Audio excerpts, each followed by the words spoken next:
नमस्कार साथियों, स्वागत है आपका हमारे यूट्यूब चैनल में। और हम देख रहे हैं हिंदी नेट सेट अध्ययन।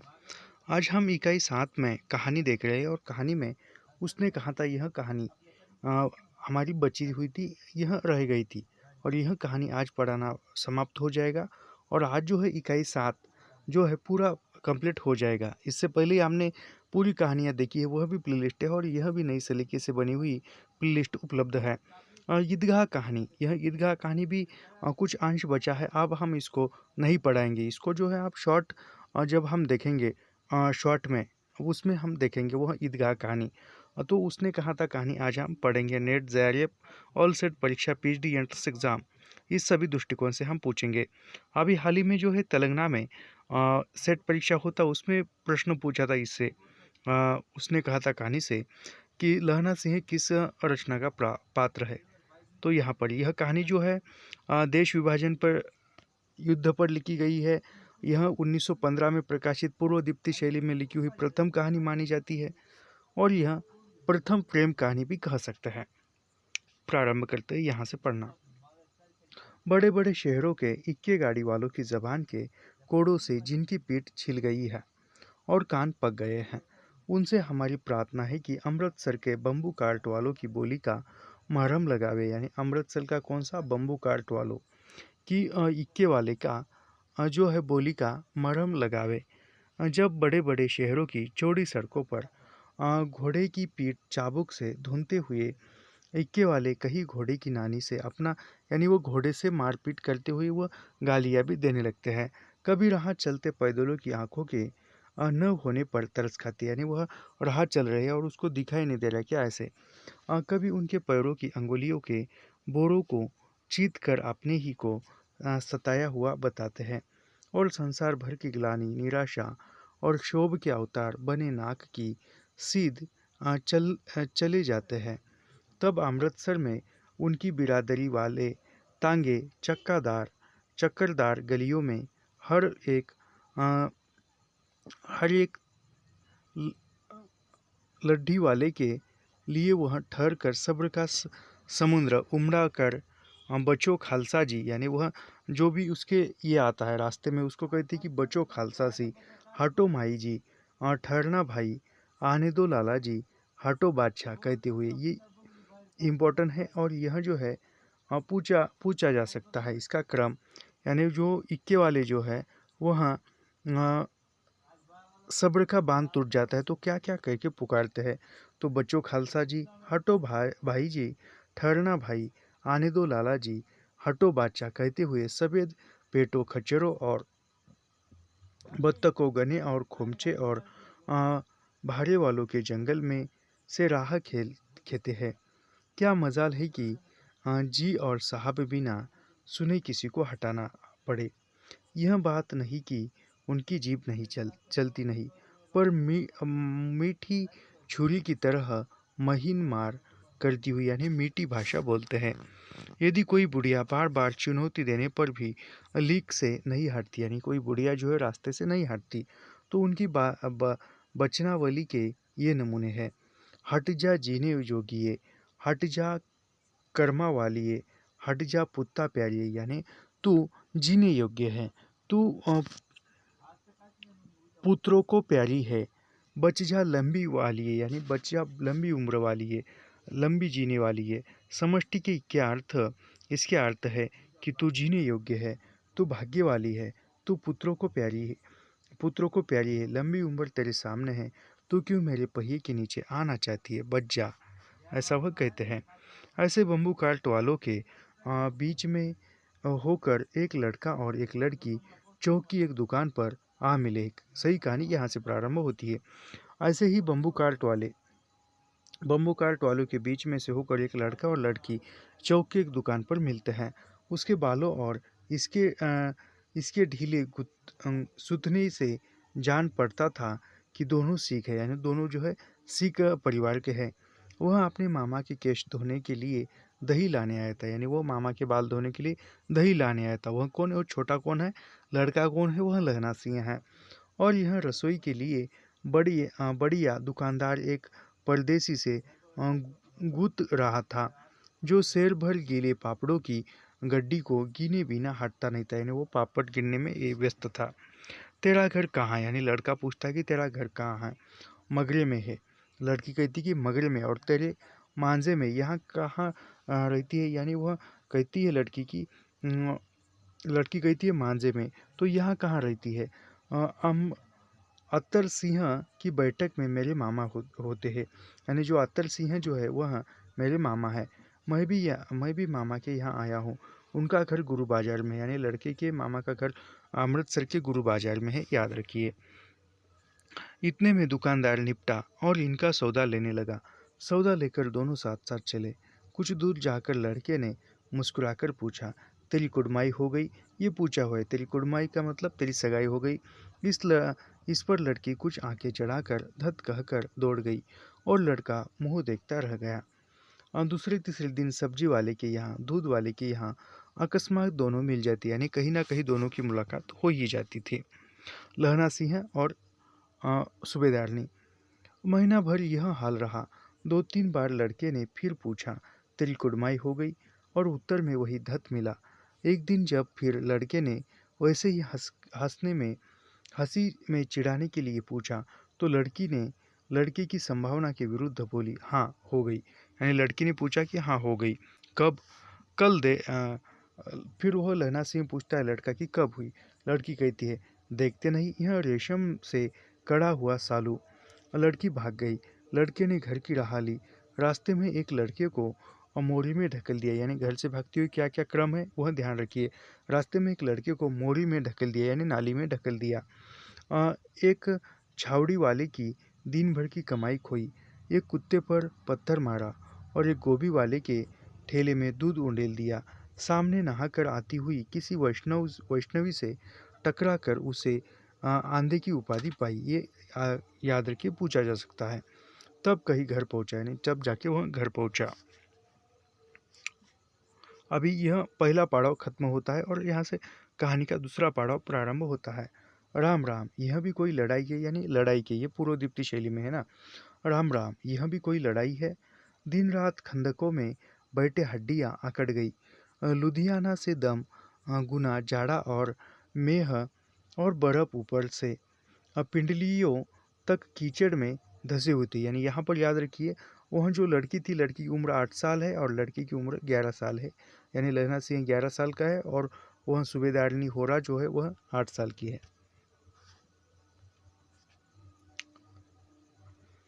पिंडलियों तक कीचड़ में धंसे हुए हैं, जमीन कहीं दिखती नहीं। घंटे 2 घंटे में कान के पर्दे फाड़ने वाले धमाके के साथ सारी खंदक हिल जाती है और 100-100 गज धरती उछल पड़ती है। इस गोभी गोले से बचे तो कोई लड़े। नगर कोट का जलजला सुना था। यहाँ दिन में 25 जलजले होते हैं। जो कहीं खंदक से बाहर साफा या कुहनी निकल गई तो चटाक से गोली लगती है, यानी थोड़ा सा ही खंदक से बाहर गए तो गोली मारते हैं। मालूम बेईमानी मिट्टी में लेटे हुए हैं, यानी ये कहते हैं कि न मालूम, यानी न मालूम बेईमान मिट्टी में लेटे हुए हैं या घास की पत्तियों में छिपे रहते हैं। लहना सिंह और 3 दिन है, यानी लहना सिंह और 3 दिन है। 4 तो खंदक में बीत ही गए, यानी और 3 दिन है, 4 तो खंदक में बीत गए हैं। परसों रिलीफ आ जाएगी और फिर 7 दिन की छुट्टी। अपने हाथों झटका करेंगे और पेट भर खाकर सोए रहेंगे। उसी फिरंगी मेम के बाग में मखमल का सा हरा घास है। फल और दूध की वर्षा कर देती है। लाख कहते हैं, दाम नहीं लेती। कहती है, तुम राजा हो, मेरे मुल्क को बचाने आए हो। ये कौन कहती है? ये फिरंगी मेम साहब कहती है, अंग्रेजी मेम साहब। 4 दिन तक एक पलक नींद नहीं मिली। बिना फेरे घोड़ा बिगड़ता है और बिना लड़े सिपाही, यानी बिना फेरे भी घोड़ा बिगड़ता है, बिना लड़े सिपाही। ये भी उसने कहा था कहानी का, याद रखिए। मुझे तो संगीन चढ़ाकर मार्च का हुक्म मिल जाए, फिर 7 जर्मनों को अकेला मारकर न लौटूं तो मुझे दरबार साहब की दहलीज पर मत्था टेकना नसीब न हो। पाजी कही के कलों के घोड़े संगीन देखते ही मुंह फाड़ देते हैं और पैर पकड़ने लगते हैं। यो अंधेरे में 30-30 मन का गोला फेंकते हैं। उस दिन धावा किया था, 4 मील तक एक जर्मन नहीं छोड़ा था। पीछे जनरल ने हट जाने का कमांड किया, यानी वो कहती कि पीछे जनरल साहब ने हटने का हुक्म दिया, नहीं तो मैं जर्मनी तक जर्मन को भगाता था, नहीं तो सीधे बर्लिन पहुंच जाते। कहाँ तक? बर्लिन पहुंच जाते। क्यों? सूबेदार हजारा सिंह ने मुस्कुराकर कहा, लड़ाई के मामले जमादार या नायक के चलाए नहीं चलते, बड़े अफसर दुर्ग की सोचते। ये इंपॉर्टेंट कथन है। सूबेदार हजारा सिंह, ये कौन कहता है? लहना सिंह कह रहा था। और हजारा सिंह कहता है कि लड़ाई के जो मामले हैं वह जमादार या नायक से नहीं चलते, वह तो बड़े अफसर दुर्ग की सोचते हैं। 300 मील का सामना है, एक तरफ बढ़ गए तो क्या होगा? सूबेदार जी, सच है, लहना सिंह बोला, पर करे क्या? हड्डियों में जाड़ा धस गया है, सूर्य निकलता ही नहीं, और खाई में दोनों तरफ से चंबे की बावलियों के से सोते झड़ रहे हैं। एक घाव को जाए तो गर्मी आ जाए। उद्यमी उठ सिगड़ी में कोयले डाल। वजीरा, तुम चार जने बाल्टियाँ लेकर खाई का पानी बाहर फेंको। महासिंह, शाम हो गई है, खाई के दरवाजे का पहरा बदल ले। यह कहते हुए सूबेदार सारी खंदक में चक्कर लगाने लगे, यानी सूबेदार कहते हुए खंदक में चक्कर लगाने लगे। वजीरा सिंह पलटन का विदूषक था, यानी वजीरा सिंह पलटन का विदूषक था, याद रखिए। बाल्टी में गंदला पानी भरकर खाई के बाहर फेंकता हुआ बोला, मैं मैं बाधा मैं पाधा बन गया हूँ। करो जर्मनी के बादशाह का तर्पण। इस पर सब खिलखिला पड़े और आदमी के उदासी के बादल फट गए। लहना सिंह ने दूसरी बाल्टी भरकर उसके हाथ में देकर कहा, अपनी बाड़ी के खरबूजों में पानी दो, ऐसा खाद का पानी पंजाब भर में नहीं मिलेगा। यानी अपनी जो खेत बाड़ी है उसके खरबूजों को, कौन से खरबूजों को पानी दो, ऐसा खाद का पानी पूरे पंजाब में नहीं मिलेगा। हाँ, देश क्या है? स्वर्ग है। ये भी इम्पोर्टेंट है, पूछा हुआ है। हाँ, देश क्या है? स्वर्ग है। मैं तो लड़ाई के बाद सरकार से 10 घुमा जमीन यहाँ मांग लूँगा और फलों के बूटे लगाऊंगा। लाड़ी होरा को भी यहाँ बुला दूंगा। ये सूबेदार कहता है, यहाँ बुला लोगे या वही दूध पिलाने वाली फरंगी मेम को? चुप करो, यहाँ वालों को शर्म नहीं। देश देश की चाल है। आज तक मैं उसे समझा न सका कि सिख तंबाकू नहीं पीते, वह सिगरेट देने में हट करती। यानी वह अंग्रेजी फिरंगी मेम साहब है, वह तंबाकू या सिगरेट देने में ये करती है, और उसने समझा चुके कि सिख जो है वह तंबाकू नहीं खाते या नहीं पीते। ऑटो में लगाना चाहती है और मैं पीछे हटता हूँ तो समझती है कि राजा बुरा मान गया, अब मेरे मुल्क के लिए लड़ेगा नहीं।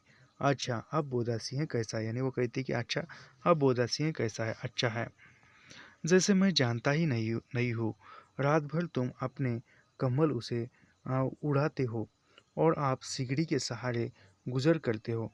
उसके पहरे पर आप पहरा दे आते हो।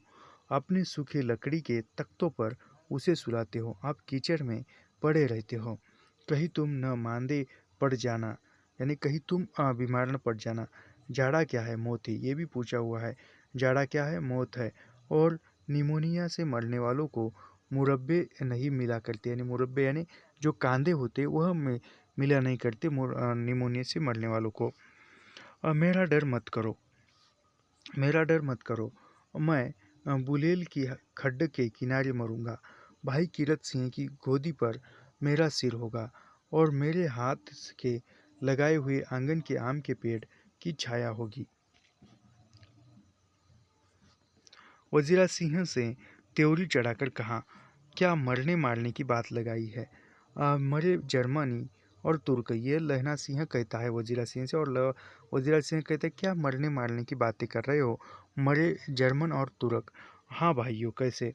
दिल्ली शहर ते पिशोर नू जान दिए, कर लेना लोना लोगा दा बपार मड़िए, कर लेना नाड़े दा सौदा अड़िए, ओय लाना चटाका कंदूनु कद्दू बयाना बनाया वे मज़ेदार गोरिये, लून लाना चटकारा, कद्दूनो। ये जो है पंजाबी भाषा है।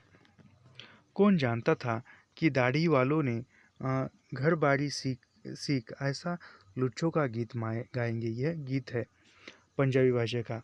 पर सारी खंदक इस गीत से गूंज उठी और सिपाही फिर ताजे हो गए, मानो 4 दिन से सोते और मौज ही करते रहे हो। यानी वो गीत के साथ एक मूड उनका फ्रेश हो गया। यहाँ पर तीसरा भाग प्रारंभ होता है कहानी का। दोपहर रात गई है, अंधेरा है, सन्नाटा छाया हुआ है। बोदा सिंह खाली बिस्कुटों के 3 टीनों पर अपनी 2 कंबल बिछाकर और लहना सिंह के 2 कंबल और एक बरान कोट ओढ़कर सो रहा है। कौन? बोदा सिंह। लहना सिंह पहरे पर खड़ा हुआ है।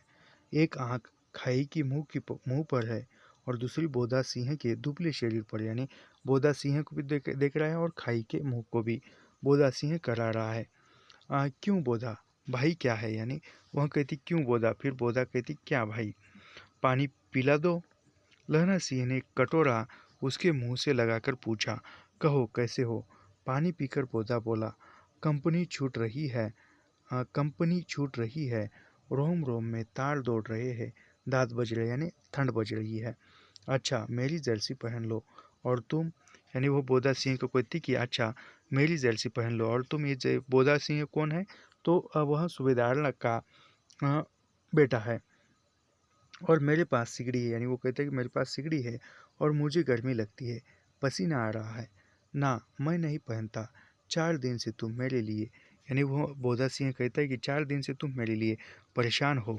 हाँ याद आई, मेरे पास दूसरी गर्म जर्सी है, आज सवेरे ही आई है, विलायत से बुन बुन कर भेज रही है, मेमे गुरु उनका भला करे। यूँ कहकर लहना अपना कोट उतार कर जर्सी उतारने लगा। सच कहते हो? यानी वो बोधा सिंह कहते सच कहते हो, तुम्हारे पास दूसरी जर्सी है? और नहीं झूठ। यूँ कहकर ना ही करते बोधा को उसने ज़बरदस्ती जर्सी पहना दी और आप खाकी कोट और जीन का कुर्ता पर पहनकर पहरे पर आ खड़ा हुआ। कौन? लहना सिंह। मेम की जर्सी की कथा केवल कथा थी, यानी वो जर्सी वो नहीं भेजी थी, केवल कथा ही थी, झूठ बोला था। आधा घंटा बीता, इतने में खाई के मुंह से आवाज़ आई, सूबेदार हजारा सिंह। खाई के मुंह से आवाज़ आई कि सूबेदार हजारा सिंह। कौन? लप्टन साहब। हुक्म हुजूर। यानी कौन, किसने आवाज़ दी खाई के मुंह से? कि तो लप्टन साहब ने आवाज़ दी। और फिर लहना सिंह कहता है कि कौन? लप्टन साहब। हुक्म हुजूर। कहकर सूबेदार तन कर फौजी सलाम करके सामने हुआ। देखो इसी, एक मिनट, देखो इसी दम धावा करना होगा। मील भर की दूरी पर पूरब के कोने में एक जर्मन खाई है, यानी इसी समय जो है धावा करना होगा, निकलना पड़ेगा। और मील भर की दूरी पर पूरब के कोने में एक जर्मन खाई है, उसमें 50 से ज़्यादा जर्मन नहीं है। इन पेड़ों के नीचे नीचे 2 खेत काट कर रास्ता है, 3-4 घुमाव है, जहाँ मोड़ है वहाँ 15 जवान खड़े कर आया हूँ। यानी जहाँ पर मोड़ है वहाँ कितने? 15 जवान खड़े कर आया हूँ। तुम यहाँ 10 आदमी छोड़कर सबको साथ ले उनसे जा मिलो, खंदक छीन कर वही, जब तक दूसरा हुक्म न मिले डटे रहो।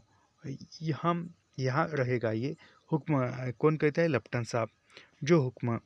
चुपचाप सब तैयार हो गए। बोधा भी कंबल उतार कर चलने लगा। तब लहना सिंह ने उसे रोका। लहना सिंह आगे हुआ तो बोधा के बाप सूबेदार ने उंगली से बोधा की ओर इशारा किया। यानी सूबेदार जो है बोधा का पिता है। और सूबेदार कौन है? उस सूबेदारनी होरा का पति है और बोधा की माँ है सूबेदारनी। लहना सिंह समझ कर चुप हो गया।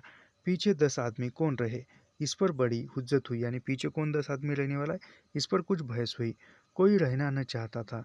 समझा बुझा कर सूबेदार ने मार्च किया। लप्टन साहब लहना की सिगड़ी के पास मुंह फेर कर खड़े हो गए। यानी लहना की सिगड़ी के पास जो है वह खड़े हो गए। कौन? लप्टन साहब। और जेब से सिगरेट निकालकर सुलगाने लगे। 10 मिनट बाद उन्होंने लहना की ओर हाथ बढ़ाकर कहा, लो तुम भी पियो। आंख मारते मारते लहना सिंह सब समझ गया। मुंह का भाव छिपा कर बोला, लाओ साहब। हाथ आगे करते ही उसने सिगड़ी के उजाले में साहब का मुंह देखा, यानी हाथ का आगे करते हुए सिगड़ी के उजाले में साहब का, लपटन साहब का मुंह देखा। बाल देखे तब उसका माथा ठनका।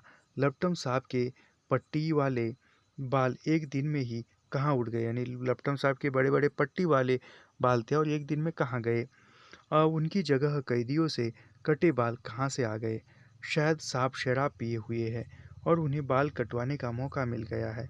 लहना सिंह ने जांचना चाहा, यानी लहना सिंह अपनी चतुराई से उसकी जांच करता है और उसको अपनी बातों में ही वह लगाए रहता है। लपटन साहब 5 वर्ष से उनकी रेजिमेंट में थे, यानी लहना सिंह के रेजिमेंट में लपटन साहब कितने वर्षों से थे, तो 5 वर्षों से थे, याद रखिए। क्यों साहब, हम लोग हिंदुस्तान कब जाएंगे, यानी लहना सिंह कहता है क्यों साहब, हम हिंदुस्तान कब जाएंगे।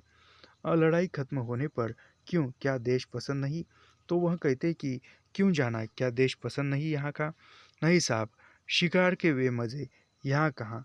याद है 5 साल नकली लड़ाई के पीछे हम आप अ, जगाधरी जिले में शिकार करने गए थे, यानी जगाधरी, ये एक बनावटी कहानी सुनाता है। तो वह कहता है कि हाँ हाँ गए थे। वही जब आप खेते पर सवार थे और आपका खानसामा अब्दुल्ला रास्ते के एक मंदिर में जल चढ़ाने को रह गया था। बेशक पाजी कही का, सामने से वह नील गाय निकली कि ऐसी बड़ी मैंने कभी नहीं देखी थी, और आपकी एक गोली कंधे में लगी और पुट्टे में निकली। ऐसे अफसर के साथ शिकार खेलने में मज़ा है। क्यों साहब, शिमले से तैयार होकर उस नील गाय का सिर आ गया था न। आपने कहा था कि रेजिमेंट की मेस में लगाएंगे। हाँ पर हाँ पर मैंने वह विलायत भेज दिया, यानी वो कहता है कि हाँ लेकिन मैंने वह सील जो है विलायत भेज दिया। ऐसे बड़े बड़े सिंह 2-2 फुट के होंगे। हाँ, लहना सिंह 2 फुट 4 इंच के थे। तुमने सिगरेट नहीं पिया, यानी वो लपटन साहब कहते कि तुमने सिगरेट नहीं पिया। पीता हूँ साहब, दिया सलाई ले आता हूँ, कहकर लहना सिंह खंदक में घुसा। अब उसे संदेह नहीं रहा था। अब उसने झटपट निश्चय कर लिया कि क्या करना चाहिए, यानी वह उसने पहचान लिया कि यह जो है असली हमारे लपटन साहब नहीं है। अंधेरे में किसी सोने वाले से वहाँ टकराया। कौन, वजीरा सिंह, यानी टकराया और कहा कि कौन, वजीरा सिंह। हाँ, क्यों लहना, क्या कयामत आ गई, ज़रा तो आंखें लगने दी होती, यानी वो वजीरा सिंह कहता है कि कयामत आ गई क्या, ज़रा तो सोने देते। फिर लहना सिंह कहता है कि होश में आओ, कयामत आई है और लपटन साहब की वर्दी पहनकर आई है। क्या, लपटन साहब या तो मारे गए हैं या तो कैद हो गए। उनकी वर्दी पहनकर एक कर यह कोई जर्मन आया है। सूबेदार ने उसका मुंह नहीं देखा, मैंने देखा और बातें की है। सोहरा साहब उर्दू बोलता है, यानी सोहरा साहब जो है उर्दू बोलता है, पर किताबी उर्दू, और मुझे पीने को सिगरेट दिया है। तो आप, यानी उसको पीने को सिगरेट दिया है, और लपटन साहब को तो पता था। आप मारे गए, धोखा है। सूबेदार हो रहा कीचड़ में चक्कर काटते फिरेंगे और यहाँ खाई पर धावा होगा। उठो, एक काम करो, पलटन के पैरों के निशान देखते देखते दौड़ जाओ, अभी बहुत दूर न गए होंगे, यानी उस गई हुई पलटन को लौटाओ। सूबेदार से कहो एकदम लौटाए, खंदक की बात झूठ है। चले जाओ, खंदक के पीछे से निकल जाओ, पता तक न खड़के, देर मत करो, यानी देर मत करो, जो भी गए हैं खंदक की ओर उसको लेकर आओ। हुक्म तो यह है कि यही, यानी हुक्म तो यही है। ऐसी तैसी हुक्म की, मेरा हुक्म जमादार लहना सिंह जो इस वक्त यहाँ सबसे बड़ा अफसर है, यानी वह कहता है कि इस समय जमादार लहना सिंह जो है सबसे बड़ा अफसर है, मेरा हुक्म है, उसका हुक्म है, मैं लपटन साहब की खबर लेता हूँ, यानी मैं लपटन साहब की खबर लेता हूँ। पर यहाँ तो तुम 8 है, यानी यहाँ तो तुम 8 है, 8 नहीं 10 लाख, एक एक अकाली या सिख 1.25 लाख के बराबर होता है, यानी वो कहता है कि एक नहीं, हम 8 लोग नहीं है, तो यहाँ हम 10 लाख है, क्योंकि एक एक सिख जो है 1.25 लाख के बराबर होता है। चले जाओ। और लौटकर खाई के मुहाने पर लहना सिंह दीवार से चिपक गया।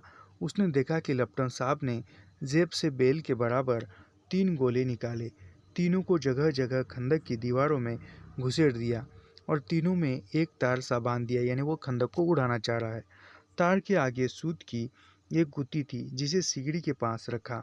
बाहर की तरफ जाकर एक दिया सलाई जलाकर गुंती पर रखने वाला था। इतने में बिजली की तरह दोनों हाथों से उल्टी बंदूक को उठाकर लहना सिंह ने साहब की दुहनी पर तान कर दे मारा, यानी उसको लपटन साहब के सिर पर उल्टी बंदूक मारी। धमाके के साथ साहब के हाथ से दिया सलाई गिर पड़ी। लहना सिंह ने एक कुंदा साहब की गर्दन पर मारा और साहब आंख मीच गोंद कर कहते हुए चित्त हो गए। लहना सिंह ने तीनों गोले बीन कर खंदक के बाहर फेंके और साहब को घसीट कर सिगड़ी के पास लिटाया। जेबों की तलाशी ली। 3-4 लिफाफे और एक डायरी निकाल कर उन्हें अपनी जेब में रखवा लिया। यानी नकली लपटन साहब की तलाशी लेने के बाद लहना सिंह को क्या मिला? 3-4 लिफाफे और डायरी मिली, याद रखिए। साहब की मूर्छा हटी, यानी साहब की मूर्छा हटी। लहना सिंह हंसकर बोला, क्यों लपटन साहब, मिजाज कैसा है? यानी वह साहब जो है बेशुद्ध हुए थे, वो होश में आए और कहने लगे लहना सिंह कि क्यों, क्या मिजाज कैसा है? आज मैंने बहुत बातें सीखी है। यह सीखा कि सिख सिगरेट पीते हैं, यानी सिख जो है सिगरेट पीते हैं। यह सीखा कि जगाधरी के जिले में नीलगाय होती है और उसके 2 फुट 4 इंच के सींग होते हैं। यह सीखा कि मुसलमान खानसामा मूर्तियाँ पर जल चढ़ाते, यानी मुसलमान जो है मूर्तियों पर जल चढ़ाते, यह भी सीखा। और लपटन साहब खेतों पर चढ़ते हैं, पर यह तो कहो ऐसी साहब उर्दू कहाँ से सीख आए? हमारे लपटन साहब तो बिन डेम के 5 लफ्ज़ भी नहीं बोला करते, यानी हमारी जो असली लपटन साहब है वह उर्दू नहीं बोला करते।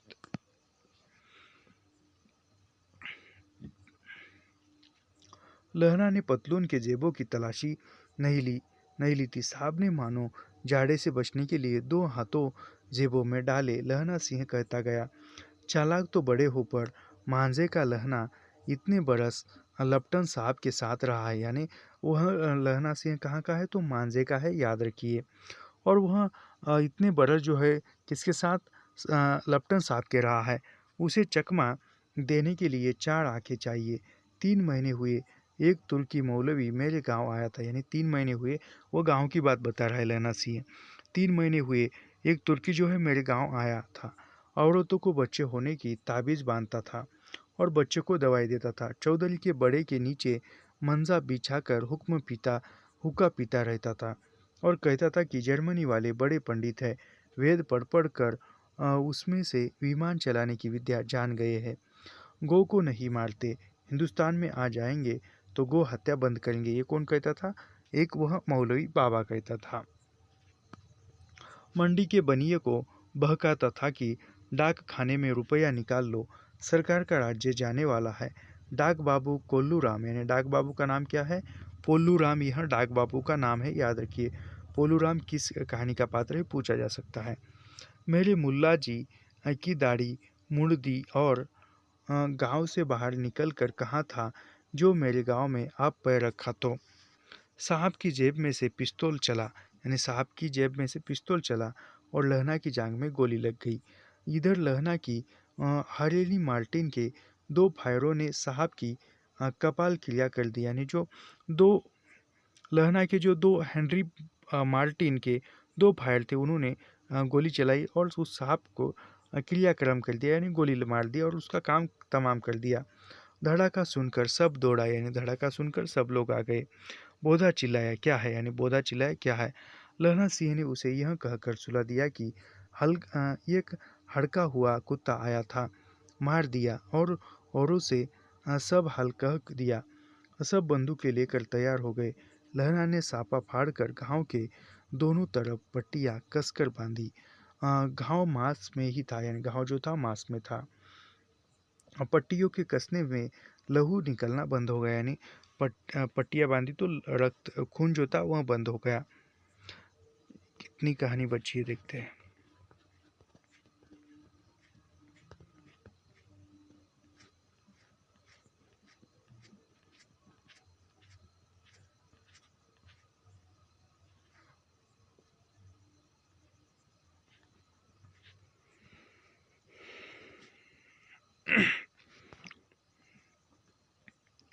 लहू निकलना बंद हो गया।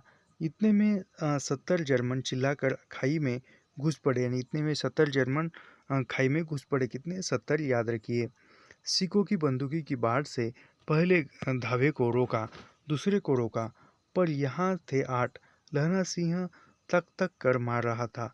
वह खड़ा था और लेटे हुए थे, और वे 70 अपने मुर्दों भाइयों के शरीर पर चढ़कर जर्मन आगे घुसे आते थे। थोड़े में थोड़े से मिनटों में वे अचानक आवाज़ आई, वाहे गुरु जी की फतेह, यानी जो फौज गई थी वह आई, और वह वाहे गुरु जी की फतेह कहकर आए। वाहे गुरु जी का खालसा, और धड़ाधड़ बंदूक के फायर जर्मनों को पीठ पर पड़ने लगे। ऐन मौके पर जर्मन 2 चक्की के पाटों के बीच में आ गए, यानी इधर वह खाई के लोग थे और उधर पीछे जो गए थे फल्टन वह भी थे, आ गए। पीछे से सूबेदार हजारा सिंह के जवान आग बरसाते थे, और सामने से लहना सिंह के साथियों के संगीन चल रहे थे। पास आने पर पीछे वालों ने भी संगीन फिरौना शुरू कर दिया। एक किलकारी और अकाल सिखा दी फौज आई। वाहे गुरु जी दी फतह, वाहे गुरु जी दा खालसा, सत श्री काल पुरुख, और लड़ाई खत्म हो गई। 63 जर्मन या तो खेत रहे थे या करहा रहे थे। सिखों में 15 के प्राण गए थे, यानी सिख फौज के कितने लोग मरे थे? तो 15 लोगों के प्राण गए थे। सूबेदार के दाहिने कंधे में से गोली आर पार निकल थी, यानी सूबेदार के किस कंधे से गोली आर पार निकल गई थी? तो दाहिने कंधे से, याद रखिए। लहना सिंह की पसली में एक गोली लगी, यानी लहना सिंह की पसली में एक गोली लगी थी, और सूबेदार के दाहिने कंधे से गोली आर पार गई थी। उसने घाव को खंदक की गीली मिट्टी से पूर लिया था। किसने? लहना सिंह ने। बाकी का सापा कसकर कमरबंद की तरह लपेट लिया। किसी को खबर न हुई कि लहना को दूसरा घाव भारी लगा है, यानी वो जांग का घाव छोड़कर। लड़ाई के समय चांद निकल आया था, ऐसा चांद जिसके प्रकाश से संस्कृत कवियों का दिया हुआ सही नाम सार्थक होता है। ये इंपॉर्टेंट कथन है, किस कहानी का है पूछा जा सकता है। लड़ाई के समय चांद निकल आया था, ऐसा चांद जिसके प्रकाश से संस्कृत कवियों का दिया हुआ सही नाम सार्थक होता है, याद रखिए, पूछा जा सकता है। और हवा ऐसी चल रही थी, और जैसी वान भट्ट की भाषा में दंत विनो उपदेशाचार्य कहलाती है।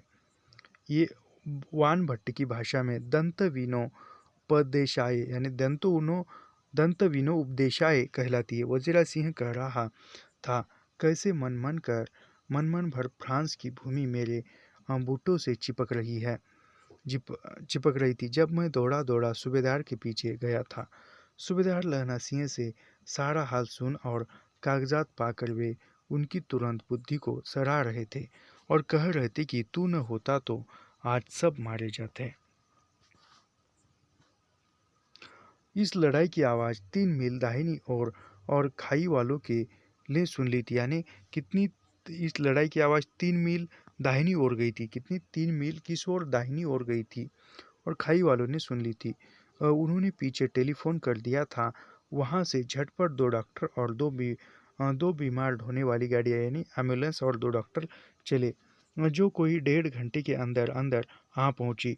फील्ड अस्पताल नज़दीक था, सुबह होते होते वहाँ पहुँच जाएंगे, इसलिए मामूली पट्टी बांधकर एक गाड़ी में घायल लिटाए गए और दूसरे में लाशें रखी गई। सूबेदार ने लहना सिंह की जांघ में पट्टी बंधवानी चाहिए, पर उसने यह कहकर टाल दिया कि थोड़ा घाव है, सवेरे देखा जाएगा। बोधा सिंह जोर में बर्रा रहा था, यानी बोधा सिंह को जोर था। वह गाड़ी में लिटाया गया। लहना को छोड़कर सूबेदार जाते नहीं थे। यह देख लहना ने कहा, तुम्हें बोधा की कसम है, और सूबेदारनी जी को सौगंध है कि, यानी वह सूबेदार जाते नहीं थे तो वह कहती कि तुम्हें बोधा की कसम है, यानी बोधा सूबेदार का बेटा है, और तुम्हें सूबेदारनी की सौगंध है जो इस गाड़ी में न चले जाओ, और तुम मेरे लिए वहाँ पहुँचकर गाड़ी भेज देना, और जर्मन मुर्दों के लिए भी तो गाड़ियाँ आती होगी। मेरा हाल बुरा नहीं है, देखते नहीं मैं खड़ा हूँ, वजीरा सिंह मेरे पास है। अच्छा पर, यानी वो कहती कि सूबेदार अच्छा। बोधा गाड़ी पर लेट गया, यानी बोधा गाड़ी पर लेट गया। भला आप भी चढ़ जाओ। सुनिए तो सूबेदार ने होरा को चिट्ठी लिखो, यानी वो कहते हैं लहना सिंह सूबेदारनी होरा को चिट्ठी लिखो, तो मेरा मत्था टेकना लिख देना, और जब घर जाओ जाओ तो कह देना कि मुझसे जो उसने कहा था वह मैंने कर दिया। क्या कहा था? उसने मेरे पति की और मेरे बेटे की रक्षा करना यह कहा था, और वो मैंने किया। गाड़ियाँ चल पड़ी थी सूबेदार ने। और एक कहानी है शैलेश मटियानी की, उसने तो नहीं कहा था, इसी धरातल पर लिखी हुई है। गाड़ियाँ चल पड़ी थी, सूबेदार ने चढ़ते चढ़ते लहना का हाथ पकड़कर कहा, तैने मेरे और बोधा के प्राण बचाए हैं, लिखना कैसा, यानी तूने मेरे और बोधा के प्राण बचाए, लिखना कैसा। साथ ही घर चलेंगे, यानी साथ ही घर चलेंगे, अपनी सूबेदारनी को तू ही कह देना उसने क्या कहा था। यानी सूबेदार कहती कि अपनी सूबेदारनी को तू ही कहना कि उसने क्या कहा था। अब आप गाड़ी पर चढ़ जाओ, मैंने तो कहा वह लिख देना और कह भी देना। गाड़ी के जाते लहना लेट गया, यानी गाड़ी गई और लहना सिंह लेट गया। वजीरा पानी पिला दे और मेरा कमरबंद खोल दे, तर हो रहा है। मृत्यु के कुछ क्षण पहले, ये बहुत बार कथन पूछा गया है परीक्षा में, सेट में भी और नेट परीक्षा में। मृत्यु के कुछ समय पहले स्मृति बहुत साफ हो जाती है, जन्म भर की घटनाएं एक एक करके सामने आती है, सारे दृश्यों के रंग साफ होते हैं, समय की धुंध बिल्कुल उन पर से हट जाती है। ये यहाँ से जो है पूर्व दीप्ति, यानी पहले की यादें, पूर्व घटित हुई जो यादें है भूतकाल, वह प्रारंभ होता है। लहना सिंह 12 वर्ष का है, मैंने 11 वर्ष का कहा था, लहना सिंह कितना 12 वर्ष का है।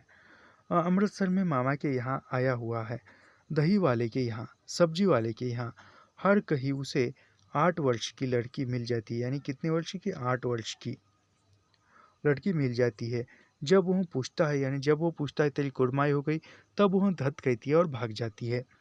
एक दिन उसने वैसे ही पूछा, यानी एक दिन वैसे ही लहना सिंह ने पूछा कि तेरी कुड़माई हो गई, और लड़की हाँ कहती है, और कल हो गई देखते नहीं है, बूटे वाला शालू, फूलों वाला शालू, बूटे वाला है शायद, बूटे वाला शालू। सुनते ही यह सुनकर ही लहना सिंह को क्रोध आया। वजीरा सिंह पानी पिला दिया, और वो कहता है कि वजीरा सिंह पानी पिला दे। 25 वर्ष बीत गए। अब लहना सिंह नंबर 77 राइफल में जमादार हो गए, यानी लहना सिंह को फौज में भर्ती होकर कितने वर्ष हो गए? तो 25 वर्ष हो गए हैं लहना सिंह को फौज में भर्ती होकर, और अब वो नंबर 77, यानी नंबर 77 राइफल में जमादार पद पर है। उस 8 वर्ष की कन्या का ध्यान ही नहीं रहा, यानी उस 25 की उम्र में वो 8 वर्ष की कन्या का ध्यान ही नहीं रहा। न मालूम वह कभी मिली थी या नहीं।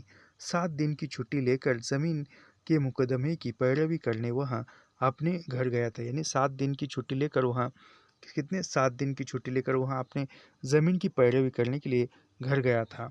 वहाँ रेजिमेंट के अफसर की चिट्ठी मिली, यहाँ रेजिमेंट की अफसर की छुट्टी मिली कि फौज लाम पर जाती है, यानी फौज युद्ध के लिए जा रही है, फौरन चले आओ। साथ ही सूबेदार हजारा सिंह की चिट्ठी मिली, यानी उतने में लहना सिंह को सूबेदार हजारा सिंह की चिट्ठी मिलती है। और बोधा सिंह भी लाम पर जाते हैं। लौटते हुए हमारे घर होते आना, यानी वो चिट्ठी में क्या लिखा था कि लौट जाते समय हमारे घर से आना, हम साथ मिलकर ही चलेंगे।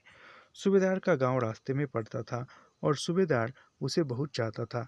लहना सिंह सूबेदार के यहाँ पहुँचा, यानी सूबेदार जो है लहना सिंह को चाहता था, याद रखिए।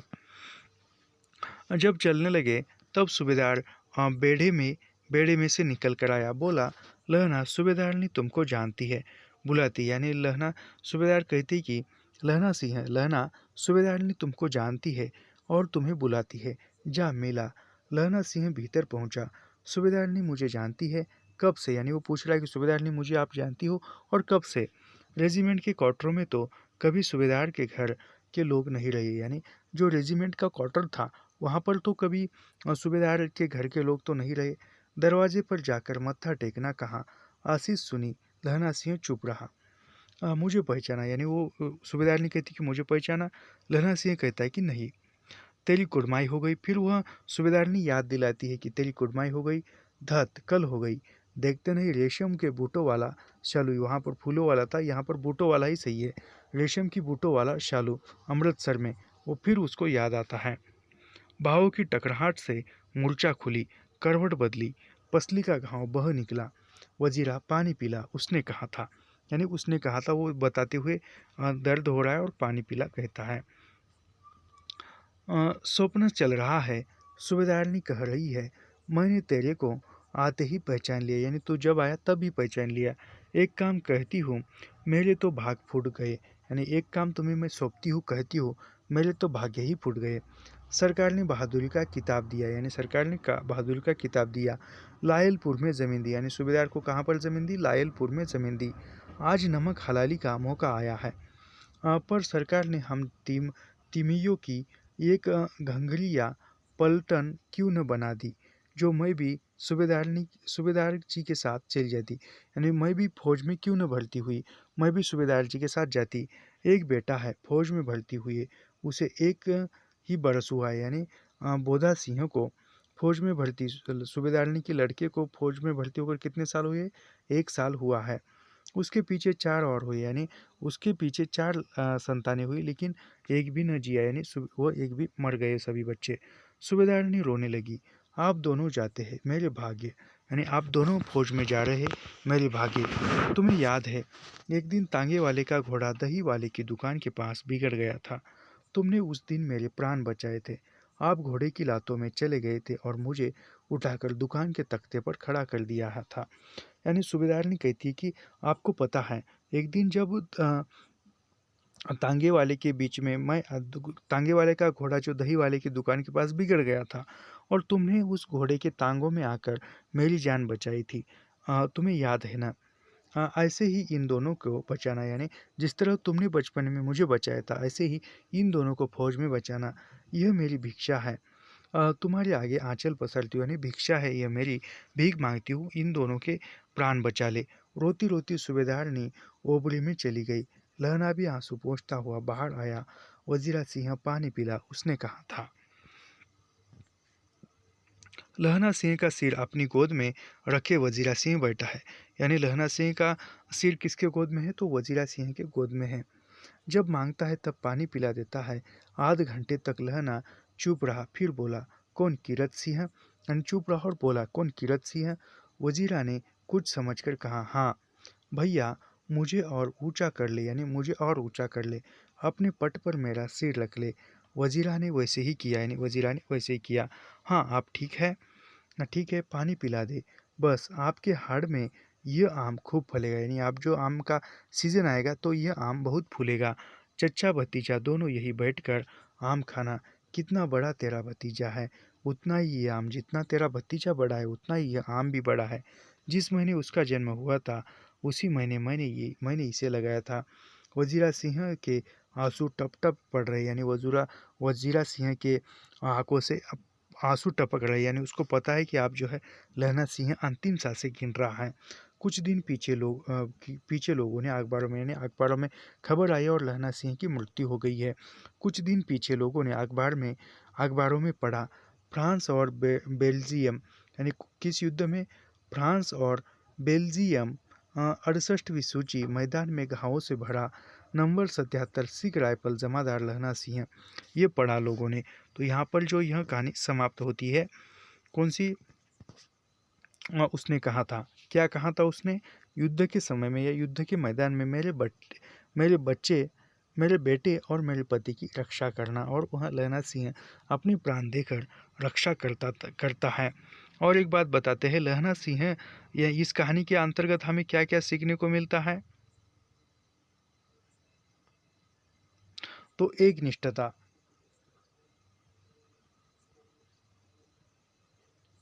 एक निष्ठा, देश प्रेम, एक निष्ठता, देश प्रेम, उसके साथ ही क्या ऐसे एक निष्ठता, देश प्रेम, और जो क्या बोलते हैं उसको, चातुर्यता, उस प्रकार जो है वह ऐसे बहुत कुछ बिंदु देखने को हमें मिलते हैं। खैर हमें परीक्षा में थ्योरी नहीं पूछेगा, तो वह क्या पूछेगा हमें परीक्षा में? वैकल्पिक है तो पर्याय दिए जाएंगे। तो यहाँ पर हम रुकते हैं। ऐसे अध्ययन करने के लिए चैनल को सब्सक्राइब कीजिए, लाइक कीजिए और शेयर करना मत भूलिए। मिलते हैं नेक्स्ट वीडियो में। धन्यवाद।